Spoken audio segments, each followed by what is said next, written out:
Olá pessoal, continuando a nossa aula sobre HTTP e REST, hoje nós vamos ver como incluir novos recursos dentro da nossa API. Então, como criar endpoints que vão receber os dados para criar uma nova entrada, né, um novo recurso dentro do nosso banco de dados. Então, um exemplo de como fazer isso aqui, né, dentro da nossa janela, a gente tem um link aqui, novo top. Percebam que ele é um link simples, né? Um link totalmente sem nenhuma referência a nada. Você clica nele, ele te dá uma página estática, ok? Que tem os campos para preenchimento dos dados que você precisa para criar esse novo registro. Então, no caso aqui, a gente pede o título, pede 5 itens, né, do nosso top 5, para poder criar o registro do título e o registro dos 5 itens, né?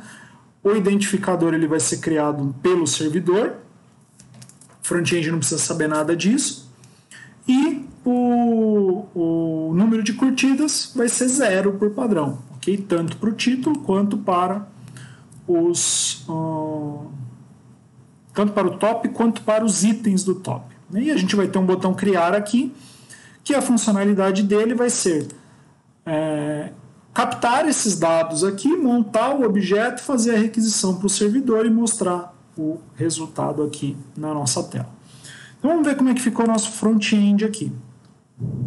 Então, aqui na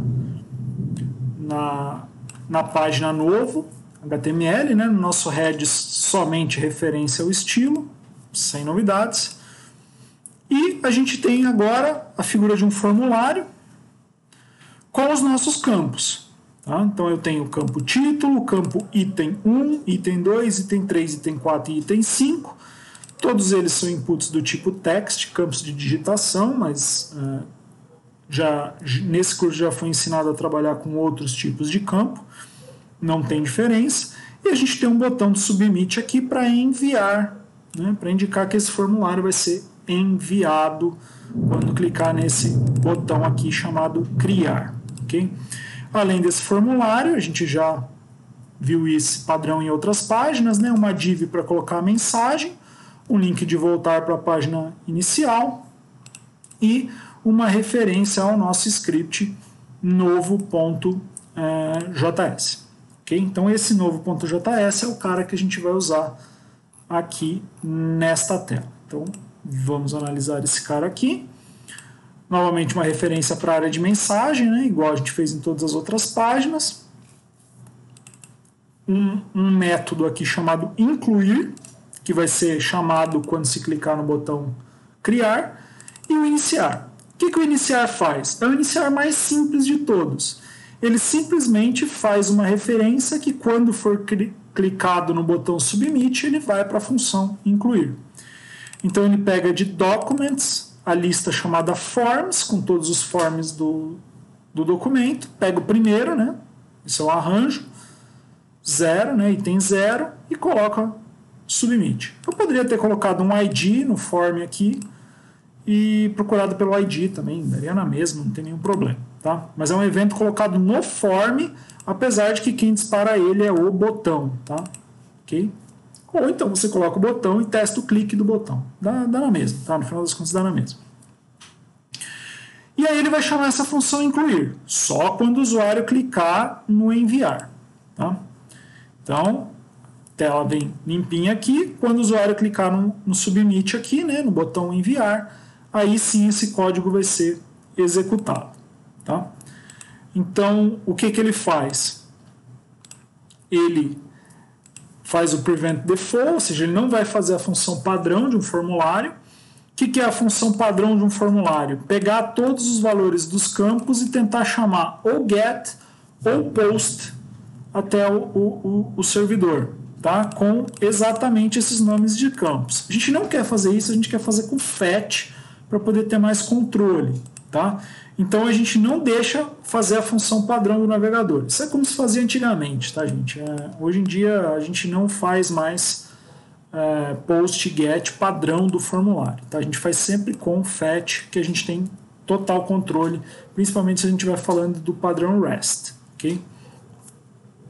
que ele vai fazer depois? Ele vai ler todos esses campos para poder montar um objeto JavaScript no mesmo formato daquele JSON que está indo e voltando. Okay? Aliás, está sempre vindo do servidor, agora ele vai para o servidor e tem que ir no mesmo formato. Tá? Então o que ele faz? Ele pega o título, a partir daquele campo de ID título, né, o velo, e faz a mesma coisa, criando uma lista chamada item, com as posições fixas e os valores nas posições equivalentes. Tá? E cria um objeto chamado novo top, contendo esse título e essa lista de itens. Tá? Então, na verdade, o que está sendo formado aqui é um objeto que tem um título e uma lista de itens com posição e nome. Tá? Percebe que ele não está mandando o número de curtidas, ele não está mandando identificador, ele não está mandando nada desse tipo. Tá? Mas é um formato equivalente. Os campos que são iguais estão nos campos com os mesmos nomes. Tá? A ideia é ter um objeto top, mesmo que sem curtidas e sem IDs. Tá? Então a gente quer ter um formato equivalente no back-end e no front-end. Então a gente monta esse cara aqui no JavaScript. E aí, antes de enviar isso aqui para o servidor, a gente vai fazer uma etapa de validação. Essa validação pode ser tão complexa quanto você quiser. Tá? Para esse exemplo, a única validação que eu fiz aqui foi a validação do título, se ele está vazio ou não. Então, se não tiver título, né, aí ele vai cair no else aqui embaixo, vai dar a mensagem de título não informado, que é justamente o que vai acontecer aqui se você não preencher nada. Ok?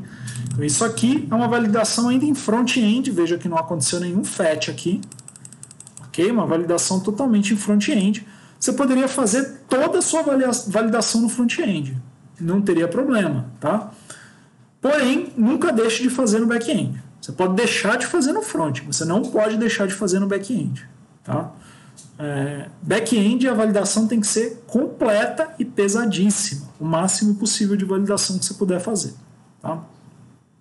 No front-end, você pode depender do back-end para algumas coisas sem problemas. Bom, então o que ele vai fazer se tiver um título informado? Né? Se passar na validação.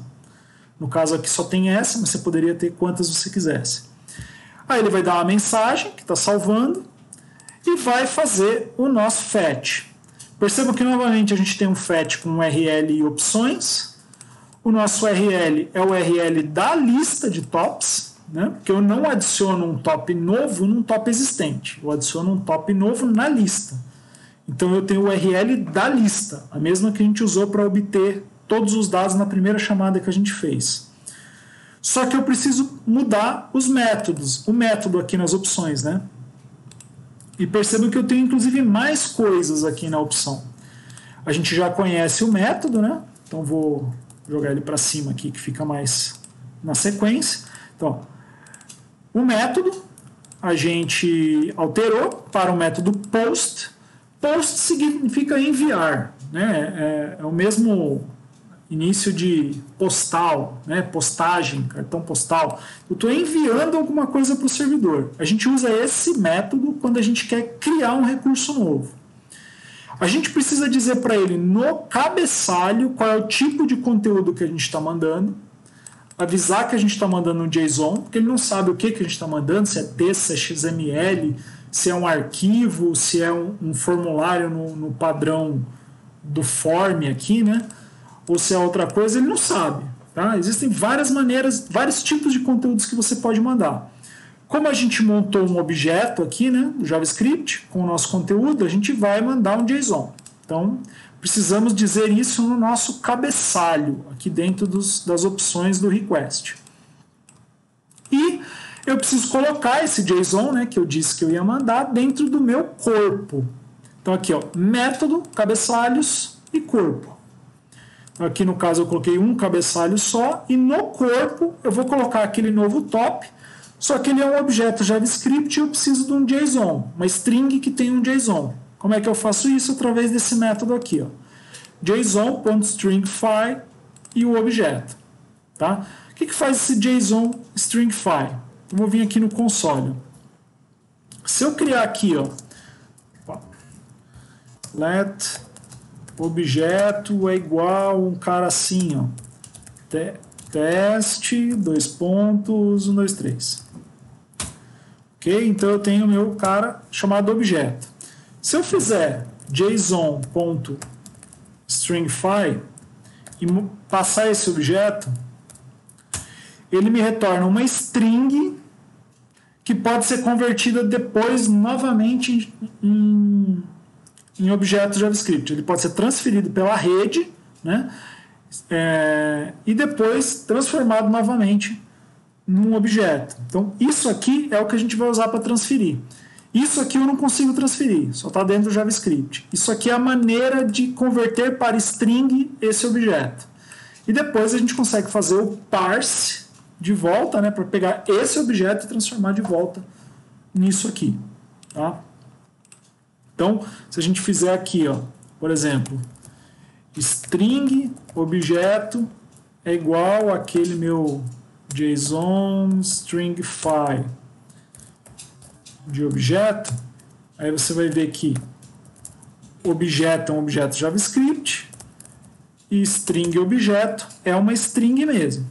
Tá? Só que você consegue depois fazer json.parse e pegar essa string e transformar de volta num objeto JavaScript. Tá? Então é a maneira que você tem de converter entre string e objeto JavaScript usando o objeto JSON, métodos parse e stringify. Okay? Então você pegou o seu objeto que você tinha preenchido com os dados do usuário, converteu em string e mandou no corpo da página, avisando ele pelo cabeçalho que você estava mandando um JSON. E fez isso através do método post na URL API tops. Ok? E aí você vai fazer um fetch, tá?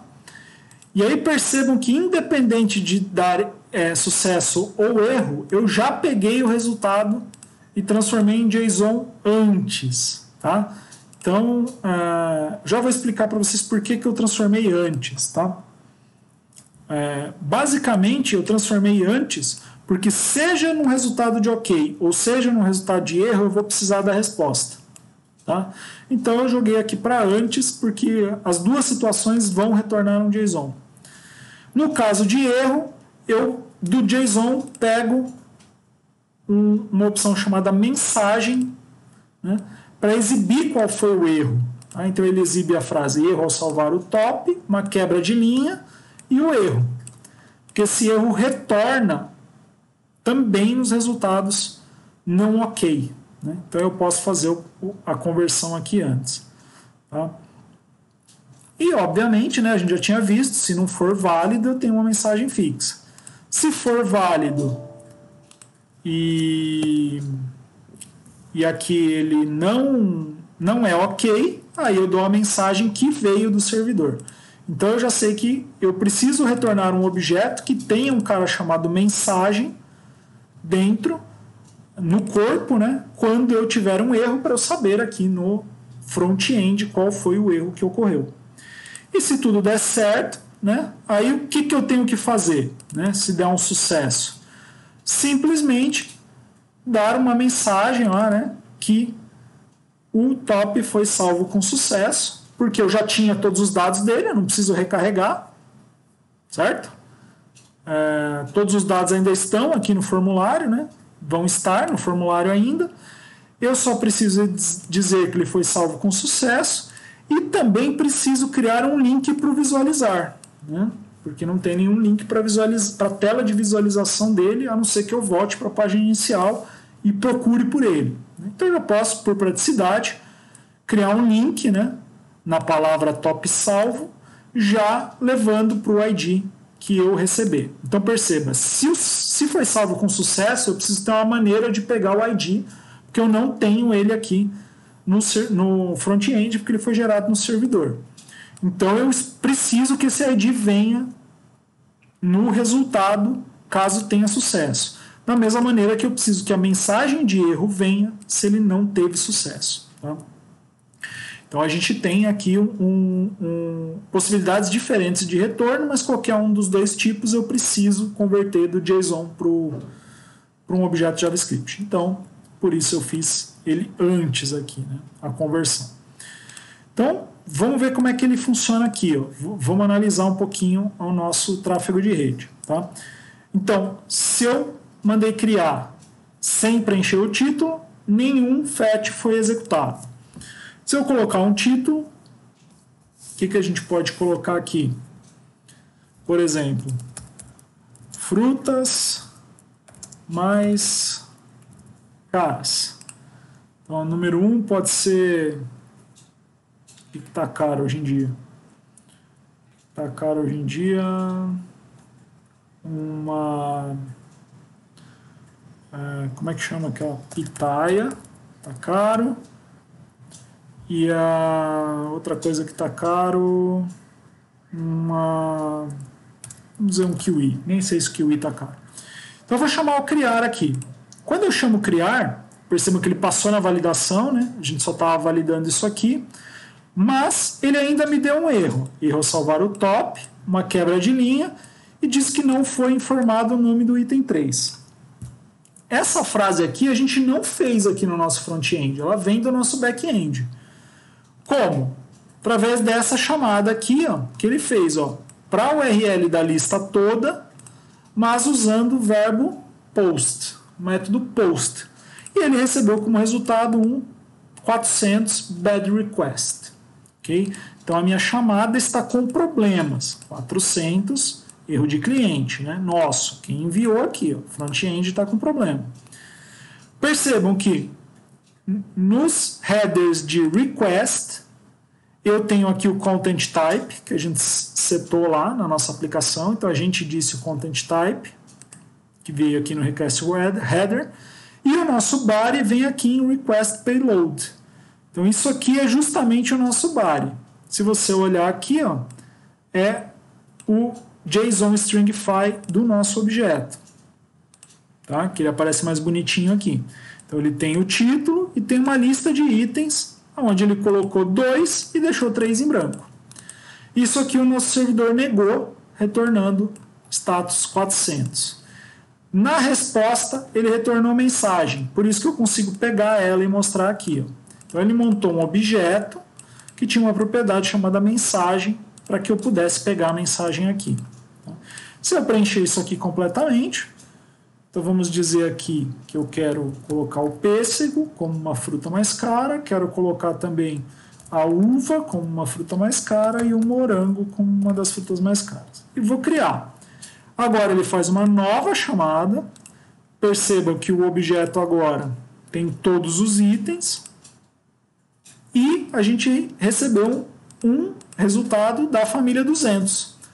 Resultado 201 created. Então, ó, só o resultado do status aqui já me diz que o registro foi criado. Tá? E aí, o que mais que retorna aqui de interessante? Toda vez que você retornar um 201 created, você precisa me dizer qual é o URL do recurso que você criou, porque eu não tenho ainda. Tá? Como é que isso vem? É uma convenção. Como é que você manda no 201? Aqui, nos cabeçalhos da resposta. Response headers. Então, se você olhar aqui em Response headers, tem que ter vindo do servidor um cara chamado location. Location é localização. A localização do 201, do cara que foi criado. E aí ele tem exatamente o URL para obter com get aquele cara específico.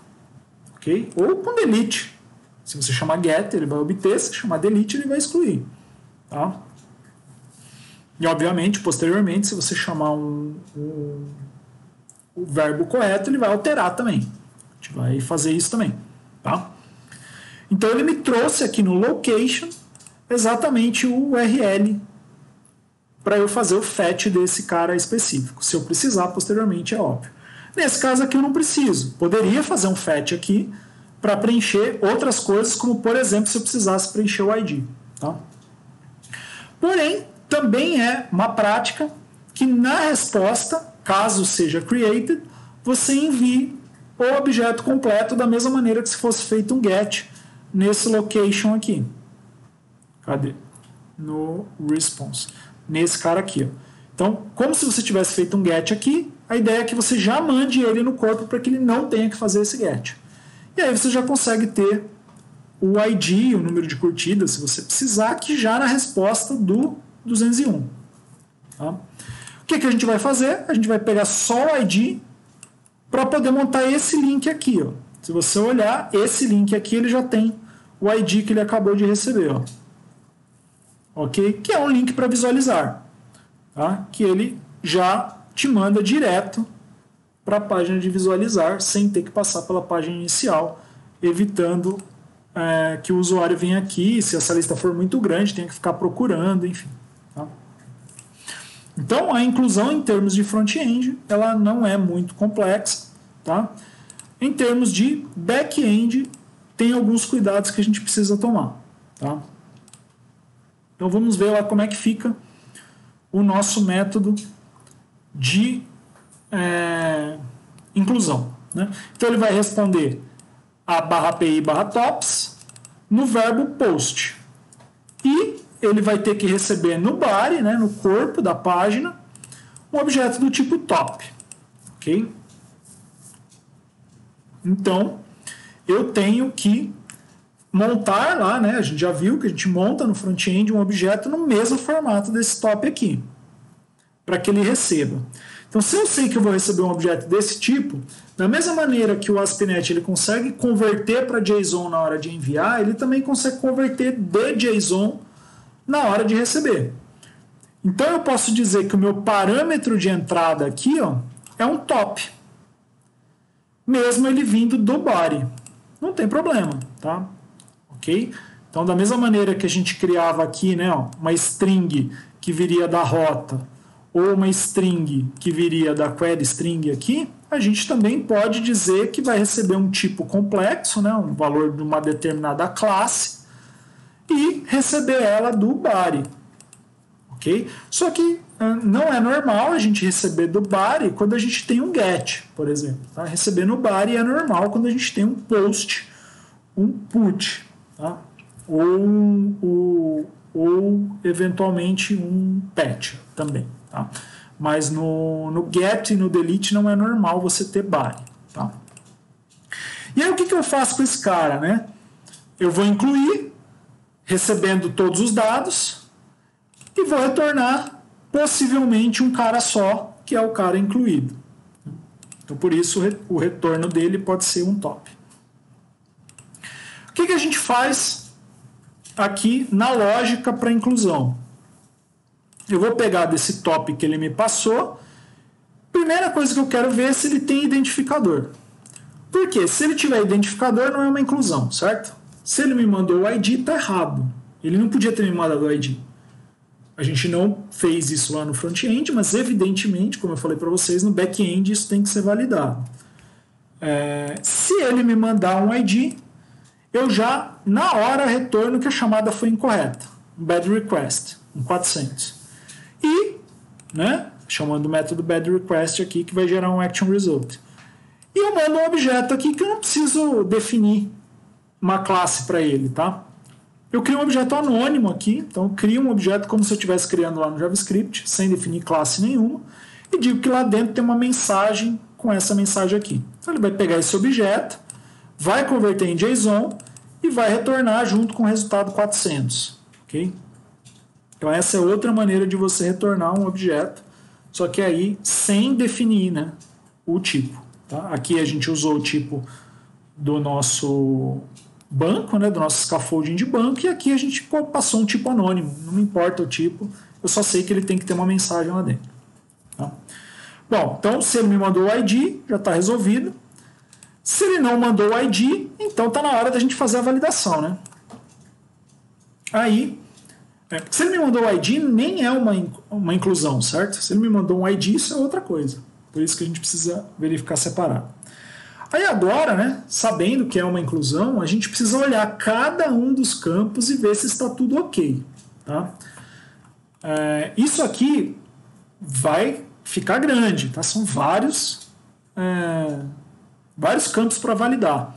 E a gente também tem vários campos para validar na alteração. E são os mesmos campos e é a mesma regra, tanto na inclusão quanto na alteração. Então, o que eu fiz? Eu peguei toda essa regra de validação e joguei para fora, num método chamado valida top, e recebe esse top aqui. Tá? E quando for alterar, ele também vai chamar esse mesmo valida top, recebendo o objeto que ele recebeu para alterar. Tá? E o retorno desse valida top, percebe? Ele recebe um top e retorna uma string. E aí essa string vai ter a mensagem de erro. Se ela vier vazia, é porque não teve erro. Se vier alguma coisa preenchida, é porque teve erro. Tá? Essa valida top a gente vai olhar muito rapidamente. Tá? Não vou falar sobre a lógica de validação, porque vocês já sabem fazer isso. Trás para frente, de frente para trás. E cada situação é muito específica, muito diferente da outra. Mas, de maneira geral, o que é importante sobre ela é que ela está dentro da minha controller, mas ela não tem anotação de verbo aqui. Ó. Perceba que a minha valida top não tem anotação. O que isso quer dizer? Que ela não vai responder a nenhuma rota. Tá? E para garantir, a gente também define ela como privada, ou seja, ela só pode ser chamada de dentro desse arquivo e não de outro arquivo. Tá? Todas as nossas demais eram públicas, né? Esse cara aqui é privado, ele só vale para esse documento. Tá? Ele recebe um top, faz os testes, cada vez que ele achar uma condição inválida, ele retorna passando a string com a descrição e faz isso para vários testes. Então ele testa se o título foi informado, se as curtidas não estão negativas, né? Porque no caso aqui ele até aceita que você mande um número de curtidas, que a gente não mandou lá no front-end, né? Mas desde que você mande um número de curtidas maior que 0. Então ele olha se você tem exatamente 5 itens e para cada um dos itens ele olha se está na ordem, né? 1, 2, 3, 4, 5. E se tiver certinho, 1, 2, 3, 4, 5, se o nome não está vazio e nem se o número de curtidas é negativo. Tá? E se não tiver nada, nenhum erro, ele retorna vazio para quem chamou. Tá? Quem chamou foi aqui na nossa inclusão esse cara aqui, né? Então essa mensagem de erro ela é vazia, caso não tenha nenhum erro, ou uma string não vazia, caso eu tenha achado algum erro. E aí ele, logo na sequência, já faz um teste. Isso aqui é uma maneira de testar se a string é vazia ou não. Você vai no objeto string e pergunta se é nulo ou vazio uma variável string qualquer. Se ela for nula ou vazia, né, isso aqui vai dar true e eu quero saber se ela é falso. Então, se ela não for nula ou vazia, né, a mensagem de erro, ou seja, se eu tiver uma mensagem de erro, aí eu retorno um 400 bad request e mando como mensagem a mensagem que veio da validação. É o mesmo retorno que eu fiz aqui, só que aqui eu tinha uma mensagem fixa, aqui eu tenho a mensagem que veio da validação. Seja ela qual for, não importa. Garantindo que a minha validação passou, o que eu faço? Gero um identificador, e aqui vale a gente ver que o nosso ID ele é um varchar de 36, tá? E ele contém uma string que contém esse formato aqui. Esse formato é o que a gente chama de generic, ou melhor, Global Unique Identifier. Tá? Globally Unique Identifier, GUID ou GUID. Tem várias maneiras de falar, não sei qual é a certa. Se você fizer esse comando aqui, ele gera para você um novo identificador único, global, que você pode converter em string, e gravar no ID do objeto. Tá? Isso aqui é uma maneira de gerar um identificador único. E, depois de gerar o ID, você pode fazer o procedimento normal de salvar o novo registro. Se isso aqui não der erro, você vai conseguir chegar aqui embaixo e você quer retornar um 201 created. Para retornar um 201 created, você vai chamar aqui, em vez de bad request ou de OK, você vai chamar created at action.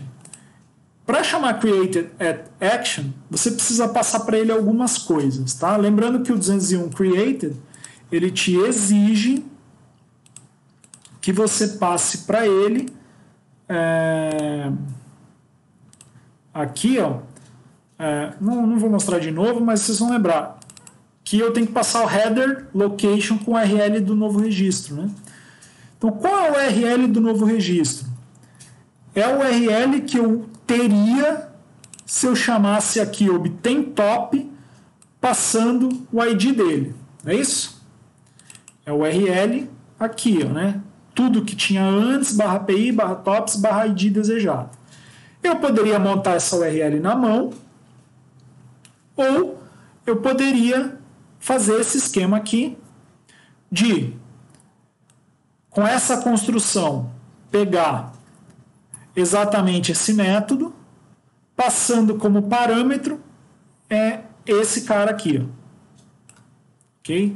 Então eu estou pegando esse objeto, passando esse parâmetro. Qual é o URL para este método com este parâmetro? Tá? Então é isso que ele vai passar aqui no location. Esses dois parâmetros são para o location. E o último parâmetro é para o body, okay? Que é o meu top informado. Tá? Isso aqui é um padrãozinho, sigam sempre esse padrão. Você não vai conseguir dar um resultado 201 sem passar o location, tá? Não tem jeito. E aí o body vem no final aqui como último parâmetro. Tá? E aí ele vai montar um resultado HTTP 201 com o location formado a partir desses dois parâmetros e no body o resultado deste objeto aqui, que é o objeto que você incluiu no banco. Tá? Que já tem o ID, já tem tudo. Percebam que foi só pegar o objeto do jeito que ele veio do front-end e mandar para o banco, tá? Porque você montou o objeto com a mesma característica. Tá? E o ASP.NET é capaz de fazer essa equalização entre os objetos que têm o mesmo modelo, o mesmo contrato de comunicação. Né? Se os objetos tivessem formatos diferentes, aí aqui antes de adicionar, você arrumaria todos os campos buscando dos objetos que receberam. Por exemplo, se você quisesse sempre iniciasse com um número de curtidas, por exemplo, você poderia vir aqui exatamente nesse ponto e colocar o número de curtidas que você quer que tenha, por exemplo. Né? E aí você termina aqui esse método post, que vai fazer então aqui as nossas chamadas. Né? Então percebam que quando o meu header foi 400, ele não recebeu aqui na resposta o location, né? Não veio. Agora, se eu passar os outros caras, aí aqui no meu response headers vem o meu location.